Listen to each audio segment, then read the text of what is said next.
सिद्धिभ्यः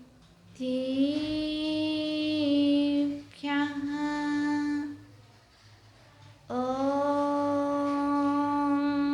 नमः सिद्धिभ्यः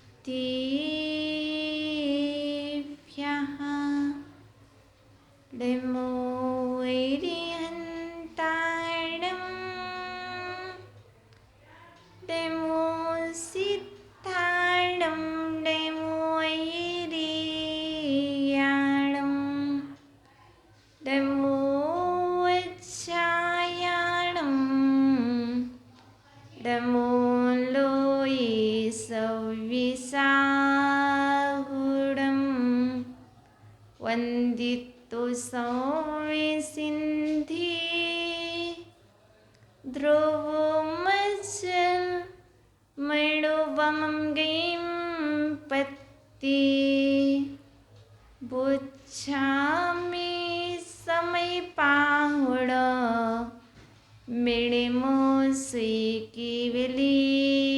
भडियं नमः समयसाराय स्वानुभूत्याचिकासते चिस्वभावाय सर्विभावान्तरिच्छिदे गुरुवः पन्तिनो नित्यं ज्ञानिदर्शनिनायकः चारित्राणगम्भीरा मोक्षमार्गोपदेशिकः मोक्षमार्गोपदेशिकः उड़े अनंतानंत सिद्ध परमेष्ठी भगवान की देवादि देवी के मूल श्री आदि ब्रह्मा आदिनाथ भगवान की 24 तीर्थंकर भगवान की परम पूजनीय आचार्य व श्री कुंद कुंद स्वामी की परम पूजनीय आचार्य व श्री पूजपाद देवी की प्रातः स्मरणीय सारस्वत कवि नए चक्रवर्ती मम दीक्षा शिक्षादाता आचार्य व श्री विभव सागर जी महामुनि राज की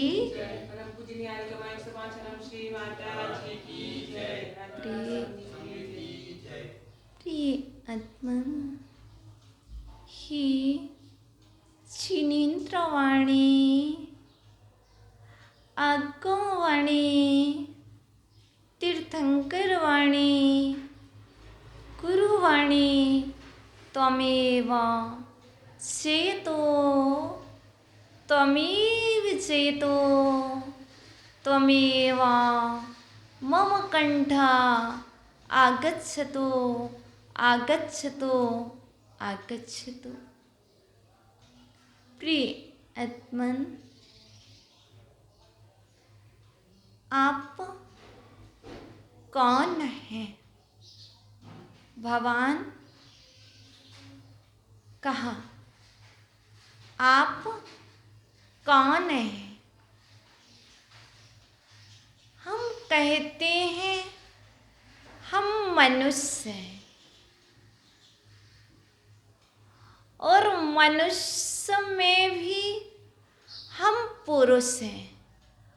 कोई कहता है हम मनुष्य पर्याय में हैं पर हम मनुष्य पर्याय में स्त्री हैं, और कोई कहता है कि हम इंजीनियर हैं, कोई कहता है हम डॉक्टर हैं और कोई कहता हम त्यागी हैं। मनुष्य पर्याय में भी कुछ होकर भी हम कहते हैं हम कुछ हैं। आचार्य भगवान कहते हैं आप मनुष्य हो, यह सत्य है, पर मनुष्य पर्याय में गुणों से संपन्न हो कि नहीं। कोई धन से संपन्न होता है, कोई वैभव से संपन्न होता है और कोई गुणों से संपन्न होता है। हमें संपन्न बनना है, हमें संपत्तिशाली बनना है। किससे? संपन्न हो, पंच इंद्रियों से संपन्न हो, आप विवेक संपन्न हो, बुद्धि संपन्न हो, धन वैभव संपन्न हो। लेकिन आचार्य मोहन कह रहे हैं ये संपन्नता नहीं है।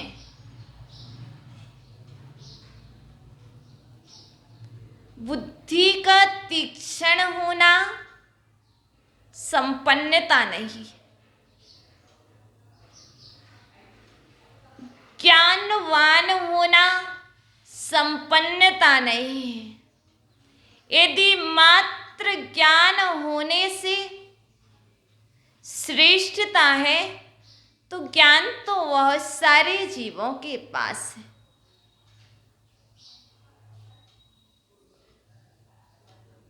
वह ज्ञान किस काम का जो हमें धर्म से दूर कर दे? वह धन की संपन्नता किस काम की जो हमें धर्म से दूर कर दे? वह विवेक किस काम का जो धर्म ना करने दे? इसलिए आचार्य मोहन कहते हैं यह सब कुछ संपन्न रहो, लेकिन इसके बाद भी कोई संपन्नता अनिवार्य है जीवन में। तो वह कौन सी संपन्नता है? तो आचार्य मोहन रविशेण स्वामी पद्म पुराण के 14वें पर्व की 350 नंबर की कारिका में बहुत अच्छी बात कह रहे हैं। आचार्य मोहन कह रहे हैं एकोपि नास्ति ईशां तो नियमा प्राणधारिणा वस्वस्ते थवा भग्ना कुंभा गुण विवर्जिता, कुंभा गुण विवर्जिता। यहाँ पर आचार्य मोहन रविशेण स्वामी कह रहे हैं किसके ईशाम, जिसके प्राणिधारिणाम अर्थात जिन प्राणियों के एकोपि एक भी नियम नास्ति नहीं है।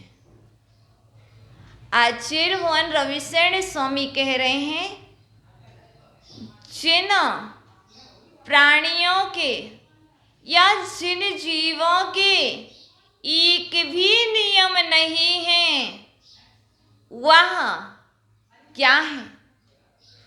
कुंभा भगना, वह फूटे घड़े के समान है। पशुस्ते थवा भगना, वह पशु है। वह मनुष्य पर्याय में रहकर भी पशु हैं जिनके निश्चय से एक भी नियम नहीं है, जो संयम का पालन नहीं कर रहे, जिनका रात्रि भोजन का त्याग नहीं है, जिनका जिन मंदिर आने का नियम नहीं है। आचार्य मोहन रविशेण स्वामी की दृष्टि में वह पशु हैं। कोई नियम नहीं है, कब खाना कब पीना। जैसे पशु के लिए कोई भी कभी भी भोजन दे दे तो पशु ग्रहण कर लेता है।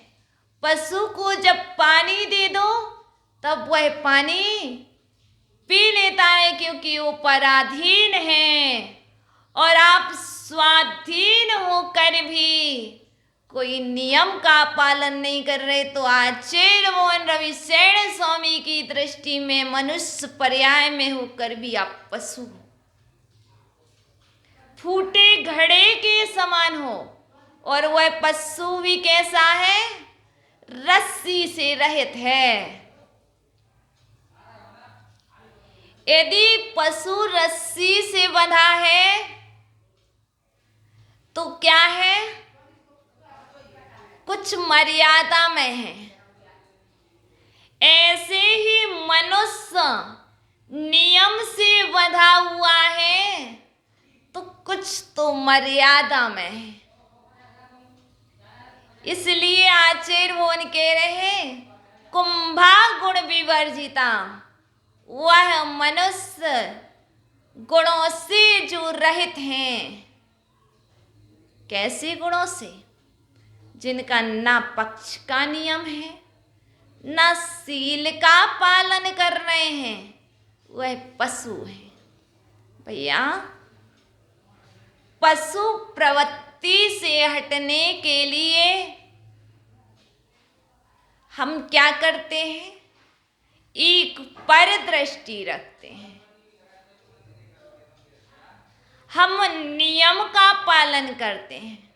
भैया ने कहा हम जा रहे, भैया चले जाओ। क्यों? क्योंकि सील का पालन करना है। 17 जगह दृष्टि ना रखने की अपेक्षा भैया ठीक है। गाय को बांधना है, एक जगह बांधो। बार बार 17 जगह बांधोगे नहीं। इसलिए आचार्य मोहन कहते हैं आप गुणों से संपन्न बनो। धन वैभव के संपन्न तो जगत में बहुत सारे देखे जाते हैं, वो दिखाई दे रहे हैं, पर गुणों से संपन्न, विवेक से संपन्न, संयम से संपन्न, सील से संपन्न इस जगत में कोई बिरले ही होते हैं। लेकिन वह महत्वपूर्ण हुआ करते हैं, वह श्रेष्ठ हुआ करते हैं जो सील से संपन्न है, जो संयम से संपन्न है, जिनका कृष्ण पक्ष, शुक्ल पक्ष इत्यादि समय में ब्रह्मचर्य का नियम है। इससे क्या होगा? तो आचार्य उन कहते हैं जो नियम रखता है, जो व्रतों का पालन करता है, उसे भजते त्रिदशालय, उसे स्वर्ग आदि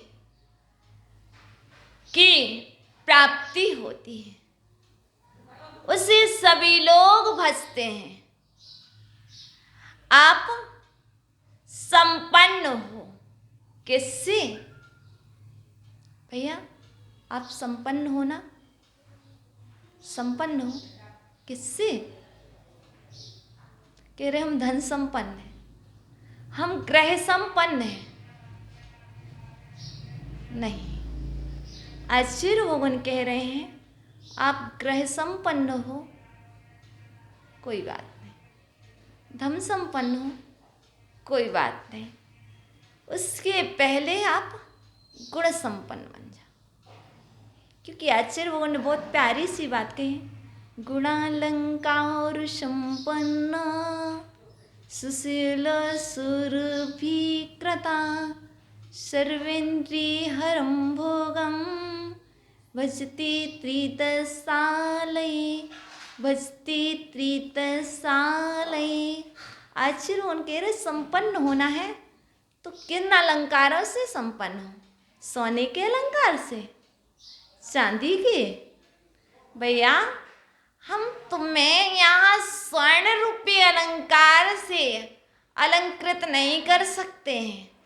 हम चांदी के अलंकारों से संपन्न नहीं बनाना चाहते हैं। आप तो गुण रूपी अलंकारों से संपन्न होइए। आप सुशोभित हो रहे हैं किससे?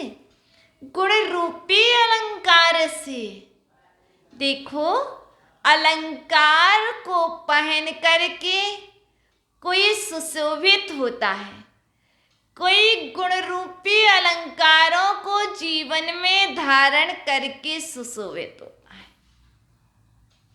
जिसने अलंकारों से तन का श्रृंगार किया है, जो अलंकारों से सुशोभित हो रहा है, उसे तो डर है, उसे भय भी है। लेकिन जिन्होंने नियम, व्रत, शील आदि से अपने आप का श्रृंगार कर लिया है, उन्हें किसी भी प्रकार का भय नहीं है। इसलिए आप संपन्न हुई भैया, सुशोभित हुई। किससे? गुण रूपी अलंकारों से सुशोभित होना है। और कैसा है? शरीर किससे संस्कारित करना? शील रूपी चंदन से। सुशील सुरभिकृता, जिसके शरीर शील व्रत रूपी चंदन से क्या रस सुगंधित है भैया। परफ्यूम की सुगंधी नहीं चाहिए, ड्यू इत्यादि सुगंधी से सुगंधित नहीं होना है। हाँ, हमारे अंदर से एक सुगंध आना चाहिए कि हमने शील संयम से अपने शरीर का श्रृंगार किया है। शील रूपी चंदन से शरीर का श्रृंगार कहो। जिनके अंदर से शील रूपी चंदन की खुशबू आ रही है, वहाँ गुण रूपी अलंकार से श्रेष्ठ है। और कैसा? सर्वेंद्रिय हरम भोगम, जो पुरुष स्वर्ग में समस्त इंद्रियों को हरने वाले भोगों को भोगता है। कौन? कौन?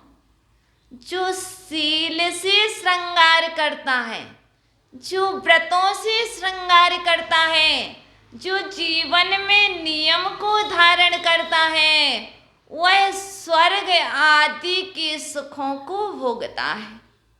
मनुष्य पर्याय की क्या सुख? सुख जिसे हम सुख मान रहे हैं, वह सुख नहीं है। और जो सच्चा सुख है, वह तो संयम में ही, वह तो नियम में ही है, वह व्रतों में भी है। इसलिए आचार्य भगवान कहते हैं, अभी आप क्या हो? आपसे पूछा तो आप कहते हो मैं मनुष्य हूँ। सच में मनुष्य हो कि पशु, कि फूटे घड़े के समान हूँ?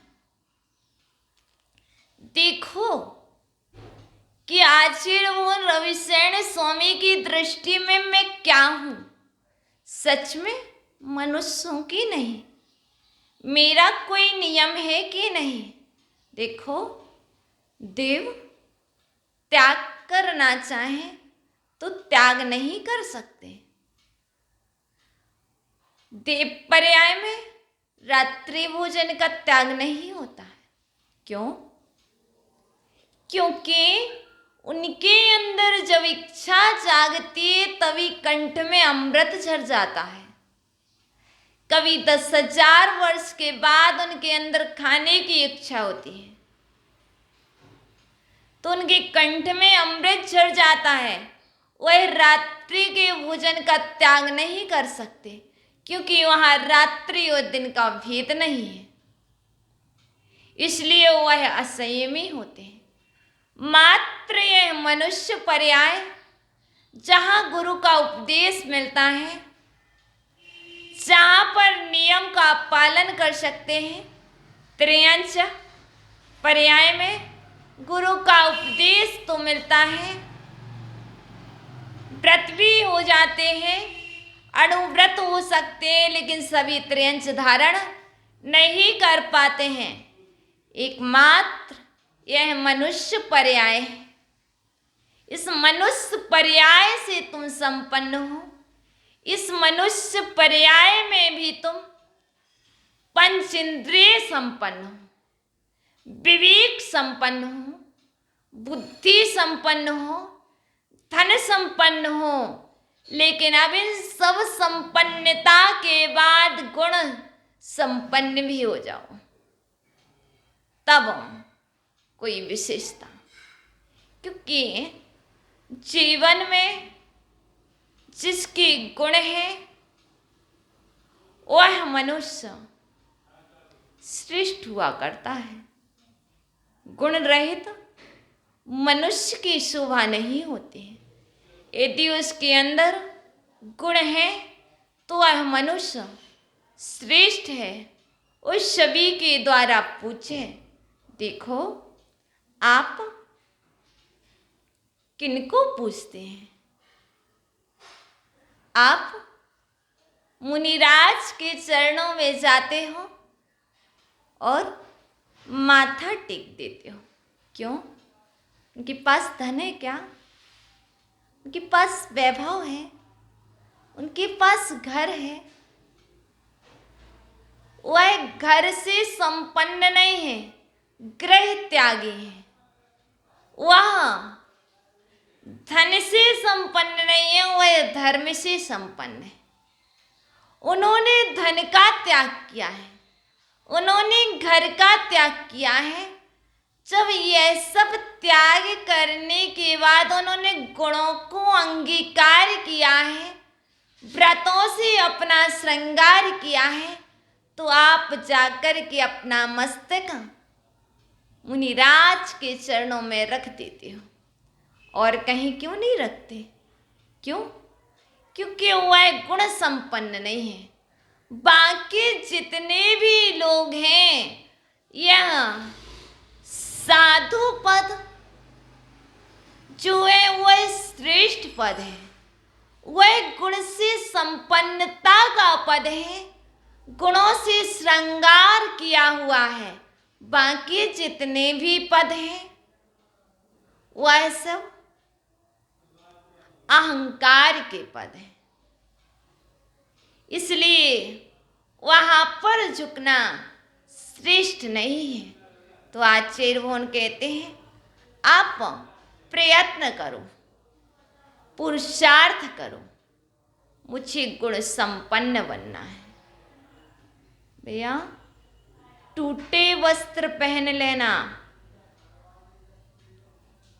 टूटे फटे वस्त्र पहन लेना, पर शीलवान रहना।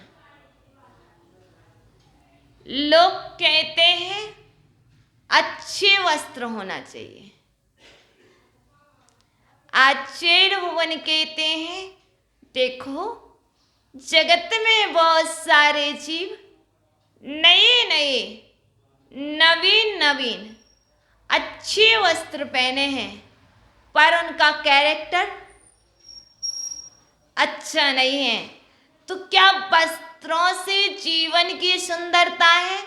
क्या वस्त्र से गुण दिखाई देते हैं? आचार्य भगवान कहते हैं, गुण वस्त्रों से नहीं दिखते हैं, गुण तो आपके अंदर से दिखाई देते हैं।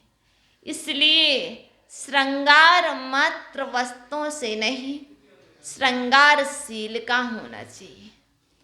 गंदे वस्त्र चल जाएंगे पर शीलवान होना अनिवार्य है।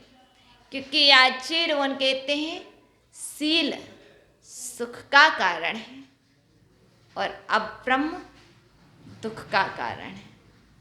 शील जो है वह धर्म है और इससे विपरीत जो है वह अधर्म है। गुण धर्म रूप है, अवगुण अधर्म रूप है। विवेक कौन सा? सम्यक। विवेक सम्यक ही होगा। विवेक धर्म रूप है और अविवेक अधर्म रूप है। इसलिए इस प्रकार का आपको जानना चाहिए। किस प्रकार का? धर्मो मूलम सुखोत्पत्ति। धर्म का मूल है क्या? धर्म की जड़ क्या है? सुख की जड़ क्या है? जैसे आप कहते हो, इस वृक्ष का मूल क्या है? वृक्ष का मूल क्या है? उसकी जड़ है। ऐसे ही सुख का मूल है क्या? सुख की जड़ क्या है? सुख प्राप्ति करना है, सुख चाहिए, तो इसका मूल क्या है? धर्म। धर्मो मूलम सुखोत्पत्ति। सुख की उत्पत्ति का मूल कारण धर्म है। यदि आप सुख चाहते हैं तो मूल को पकड़ो। भैया किसी से पैसे लेना है तो क्या कहते भैया? पहले वो मूल दे दे, ब्याज तो बाद में मिलता रहेगा। नहीं भी मिलेगा तब भी कोई बात नहीं। तुम सुख की उत्पत्ति चाहते हो, सुख चाहते हो, तो तुम धर्म को पकड़ लो। धर्म उसकी जड़ है। जिसने धर्म को पकड़ लिया है उसके जीवन में धर्म उत्पन्न हो जाएगा, वह धर्मात्मा हो जाएगा। और अधर्मो दुख कारणम। दुख चाहिए है? चाहिए तो है। कहते हैं दुख नहीं चाहिए। दुख किसी को अच्छा नहीं लगता है, पर जीवन में दुख होता है तो उसका कारण क्या है? अधर्म। दुख अच्छा तो नहीं लगता, पर दुख आता क्यों है? क्योंकि हमने जो अधर्म किया है, हमने जो कर्म किए हैं, अर्थात हमने जो पाप किए हैं, उन पाप के कारण हमारे जीवन में दुख आ रहा है। उस दुख को दूर करना है तो अधर्म के कारणों को हटा दो। अधर्म के कारण कौन कौन से हैं बता दो। अव्रत अधर्म है। अव्रत को हटाओ तो व्रत उत्पन्न हो जाएगा। हिंसा को हटा दो तो अहिंसा जीवन में आ जाएगी। भैया दिन में भोजन करने लगो तो रात्रि भोजन का त्याग हो जाएगा, क्योंकि अधर्म के कारणों को हटाने से धर्म के कारण प्राप्त हो जाते हैं, और धर्म के कारणों को प्राप्त करने से अधर्म के कारण दूर हो जाते हैं। इसलिए आप दुख से दूर होना चाहते हैं, भगवान इतनी कृपा करना कि मेरे जीवन से दुख चले जाए। लोग कहते हैं ऐसा आशीर्वाद दे दो कि हमारे दुख दूर हो जाए। हाँ, आचार्य भगवान रविशरण स्वामी यही तो कह रहे हैं। आचार्य भगवान रविशरण स्वामी पद्म पुराण में आपको आशीर्वाद दे रहे हैं। वह कह रहे भैया अधर्म के कारणों से दूर हो जाओ, अधर्म से दूर हो जाओ, दुख दूर हो जाएगा। और धर्म को पकड़ लो, सुख की उत्पत्ति हो जाएगी। दुख को मत भगाओ, अधर्म को भगाओ। यदि कोई कहे हम दुख को भगाएंगे फिर धर्म करेंगे, कभी नहीं होगा। दुख को भगाने से धर्म नहीं होता, धर्म में लग जाने से, धर्म करने से दुख दूर हो जाता है।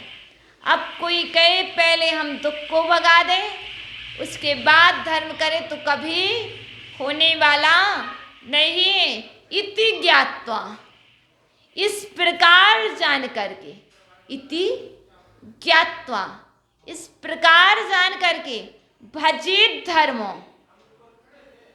धर्म की सेवा करना चाहिए। किस प्रकार जान करके? हमने कहा इति ज्ञात्वा, इस प्रकार जान करके, भजे धर्म, धर्म को भजना चाहिए, धर्म की सेवा करना चाहिए। किसको जान करके?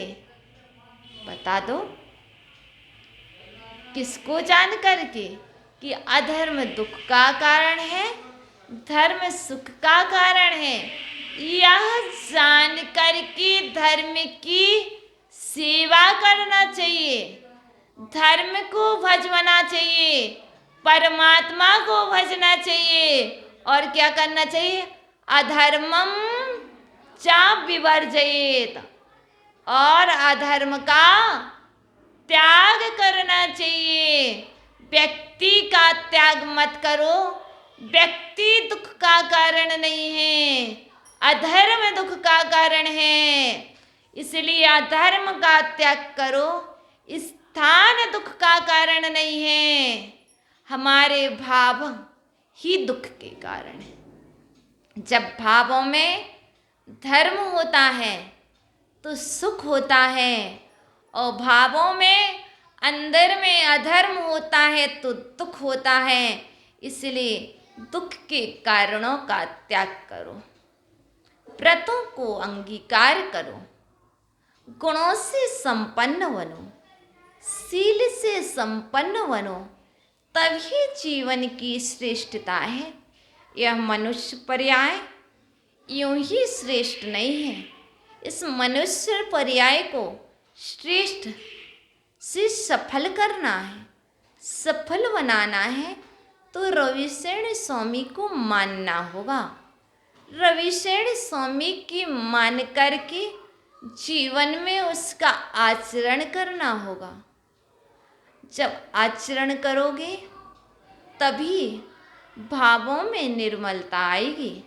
जिसने रविशरण स्वामी को माना है, जिसने रविशरण स्वामी को सुना है, उसका जीवन सुखमय बना है। देखो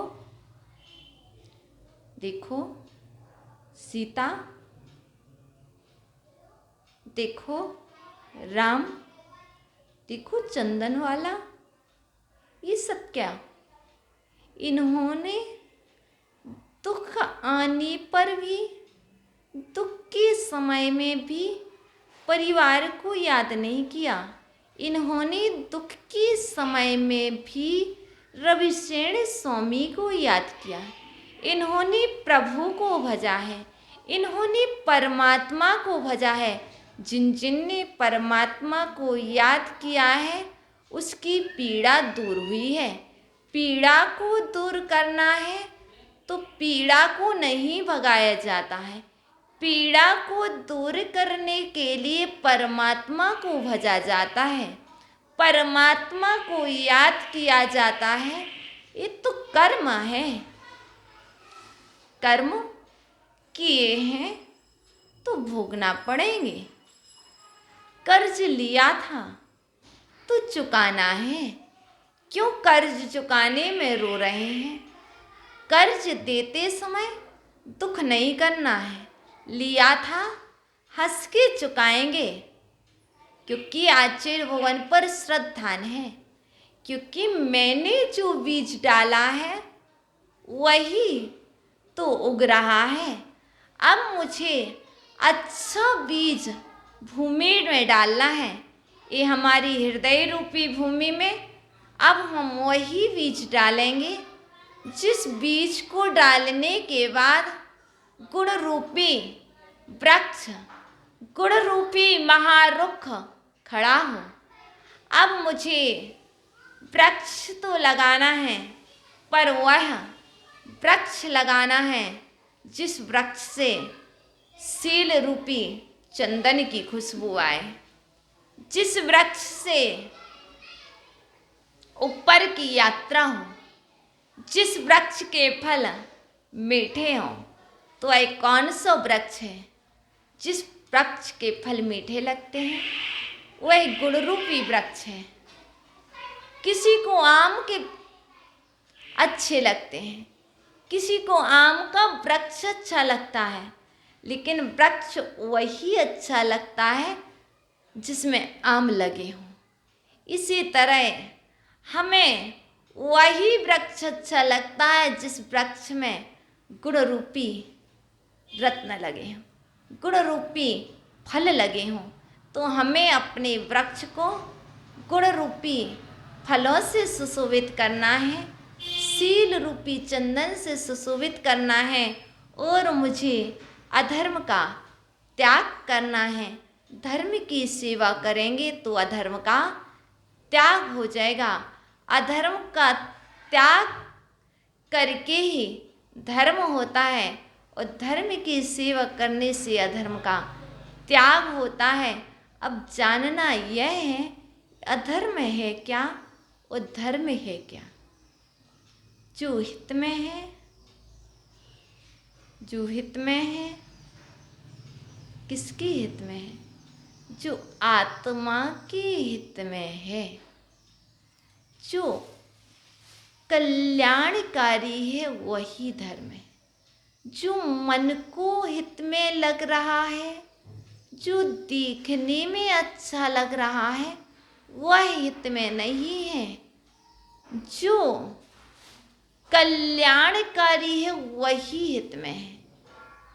जो अहितकारी है वह अधर्म है, और जो हितकारी है वह धर्म है। इसलिए धर्म को करने के लिए पहले यह जानो असुचितम विपर्ययम, जो उचित है अनुचित है, योग्य है अयोग्य है, श्रेय है अश्रेय है, सुखरूप है दुखरूप है। देखो कौन किस रूप है, हेय रूप है उपादेय रूप है, ये जानो। क्योंकि जो छोड़ने योग्य है वह अधर्म है, जो ग्रहण करने योग्य है वह धर्म है। ग्रहण धर्म को करो, अधर्म को छोड़ो और जीवन को सफल बनाओ। क्योंकि मनुष्य पर्याय की सफलता सुख में निहित नहीं है, मनुष्य पर्याय की सफलता धर्म में निहित है। धर्म करने से सुख उत्पन्न होगा। सुख की प्राप्ति के लिए दुख को मत अपनाओ। दुख को अपनाओगे और सुख की खोज करोगे तो वह धर्म नहीं कहलाएगा। क्योंकि मुझे सुख मिलना चाहिए, मुझे सुख मिलना चाहिए, मुझे धन मिलना चाहिए, तो आचार्य भगवान कहते हैं जिसे हम अपना रहे हैं वह धर्म नहीं है। सुख जरूर मिल रहा है पर धर्म नहीं है। धर्म करके सुख को अपनाओ। सुख को पा करके धर्म कोई नहीं करता है। धर्म करके सुख की प्राप्ति करो। आप तो धर्म को करते जाओ, करते जाओ, करते जाओ, सुख उत्पन्न होता जाएगा। जैसे जैसे कुआं खोदते जाते हैं पानी निकलता आता। घबराओ मत, डरो मत, भय मत खाओ। लोग कहते हैं धर्म करने से कष्ट होता है, धर्म करने से दुख होता है। नहीं, ना तो एकासन करने से दुख होता है, ना उपवास करने से दुख होता है। हाँ, मान सकते हैं आपके तन को पीड़ा हो सकती है, शरीर को वेदना हो सकती है, लेकिन वस्तुतः जो धर्म किया गया है, आपने एकासन करके धर्म किया है, आपने उपवास करके धर्म किया है, उसका फल तो सुख ही है। हो सकता वर्तमान में आपको दुख हो रहा हो, लेकिन आगे तो उसका फल सुख रूप ही है। इसलिए अपनी अपनी शारीरिक क्षमता को देख करके, अपनी शक्ति को विचार करके आप अनुष्ठान करते रहिए। अनुष्ठान करने से, धर्म करने से सुख की प्राप्ति होती है। आज हमें लग रहा है कष्ट रूप है, लेकिन ये कष्ट भी इष्ट से मिलाने वाला है। यदि जो कष्ट इष्ट से मिलाए, उस कष्ट से क्यों डरना। जो मार्ग टूटा है, कंकड़ वाला है, पत्थर वाला है, पैरों को चुभन हो रही है, होने दो, होने दो। लेकिन उस मार्ग से चलोगे भी तब भी परमात्मा मिलेगा, क्योंकि मार्ग देखने में अच्छा लगता है, लेकिन वह मार्ग देखने को अच्छा लग रहा है, यदि वो परमात्मा से नहीं मिला रहा तो मार्ग किस काम का। वह तो दुख रूप ही है। इसलिए यह मत देखो कि आपने कहा था कि हितकारी हो, चलने में हितकारी नहीं। लक्ष्य देखो उसका, उसका लक्ष्य क्या है, वह कहाँ पर ले जाता है। यदि मुझे मालूम है कि ये मार्ग अच्छा नहीं है, लेकिन इस मार्ग से जाएंगे तो प्रभु मिलेंगे, तो अच्छा है, हितकारी है। एक मार्ग बहुत अच्छा दिख रहा है, शीशी दिख रहा है, पर उस मार्ग से जाएंगे तो प्रभु नहीं मिलेंगे, परमात्मा नहीं मिलेंगे, गुरु नहीं मिलेंगे, तो वह मार्ग अच्छा नहीं है, वो दुख रूप ही है। इसलिए ये तात्कालिक मत देखो, तत्काल में क्या है देखो। तत्काल में दवाई कड़वी लगती है, तत्काल में औषधि बहुत दुख रूप है, लेकिन आगे चल कर के वह सुख रूप है। इसी प्रकार हमारा जो धर्म है, प्रारंभ में अवश्य लगे कि दुख रूप है, कष्टप्रद है, लेकिन आगे चलकर तो यही सुख रूप है। इसलिए आप सुख की प्राप्ति के लिए विवेक संपन्न बनो, पूर्ण विवेक संपन्न बनो, क्योंकि जो पूर्ण विवेक संपन्न होगा वही हे उपादेय को जान पाएगा, वही श्रेय अश्रेय को जान पाएगा। मात्र बुद्धि का जानकार, बुद्धिवान, बुद्धिशाली व्यक्ति यह नहीं जान पाता है कि यह क्या है। उसको जानने के लिए हमें यह विवेक अनिवार्य है। इसलिए विवेक से देखो ये सही है कि गलत है, यह सुख रूप है, दुख रूप है। इसलिए हमें अपने जीवन को संस्कारित करना है, हमें अपने जीवन को श्रृंगारित करना है, हमें अपने जीवन का श्रृंगार करना है। आचरण करते हैं, करो श्रृंगार गुणों से, करो श्रृंगार स्वाध्याय से, करो श्रृंगार दान से, करो श्रृंगार पूजन से, गुणों से श्रृंगार करो, करो अपने जीवन का श्रृंगार मौन से। जीवन का श्रृंगार बहुत सारे गुण हैं। देखो, गुणों से श्रृंगार करना है तो भगवान के अंदर अनंत गुण हैं, उनको देख करके हमें अपना श्रृंगार करना है। हम कहते हैं पिच्छी को देख करके पिच्छी के भाव बनते हैं। क्या कहते हैं? यदि मेरे घर में पिच्छी है तो पिच्छी को देख करके पिच्छी लेने के भाव बनते हैं। मेरे घर में कमंडल है तो कमंडल को देख करके कमंडल लेने के भाव बनते हैं। ऐसे ही आचार्य भगवान कहते हैं, यदि मेरे घर में स्वाध्याय का शास्त्र है तो स्वाध्याय करने के भाव बनते हैं। और जब जब हम परमात्मा को देखते हैं तो परमात्मा जैसा बनने का प्रयत्न किया करते हैं। उनके अंदर जो गुण हैं उन गुणों को देख करके अपने अंदर में गुण को प्रकट करने का पुरुषार्थ करो। देखो कैसे हैं भगवान, मौन है, बोलते हैं नहीं बोलते। क्यों नहीं बोलते? सुनते हैं, सुनाई देता है, सुन लेते हैं, पर कुछ भी नहीं बोलते। हम कुछ भी कहते हैं, वो कुछ भी नहीं कहते। मुझे तो उन जैसा बनना है, उन जैसा बनने के लिए मुझे गुणवान को देखना है। गुणवान को देख करके गुणवान की संगति करके गुणवान बन जाया करते हैं। इसलिए देखो आटा भी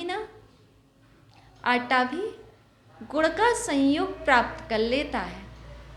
भैया आटा गुण का संयोग प्राप्त करता है तो आटा क्या होता है, मधुर हो जाता है, मीठा हो जाता है। ऐसे ही और यदि कोई वृक्ष की जड़ नीम का संयोग प्राप्त कर ले तो वह वृक्ष भी कड़वा हो जाता, उसके फल कड़वे हो जाते हैं। यह व्यवहार में आपने देखा है। ऐसे हम श्रृंगार करने वाले हैं तो हम भगवान की संगति कर लें, उनके गुणों से मिल जाएं तो हम भी गुणवान हो जाएंगे। इसलिए आप सभी अपने मनुष्य पर्याय को सफल बनाएं, हम भी बनाएं। आप कौन हैं? आप मनुष्य हैं। आप मनुष्य में भी गुणवान मनुष्य हैं और आगे गुणवान से भी और भी गुणी गुणवान बनना है। जितना जितना गुण डलता जाएगा उतना उतना गुण मीठा होते जाता है, वस्तु मीठी होती जाती है। तो हम अपना श्रृंगार गुणों से करें, अपना श्रृंगार गुणों से करें, आभूषणों से नहीं। आभूषणों से श्रृंगार करने वाला व्यक्ति महान नहीं होता है, गुणों से श्रृंगार करने वाला व्यक्ति महान होता है। देखो कौन आभूषण पहने?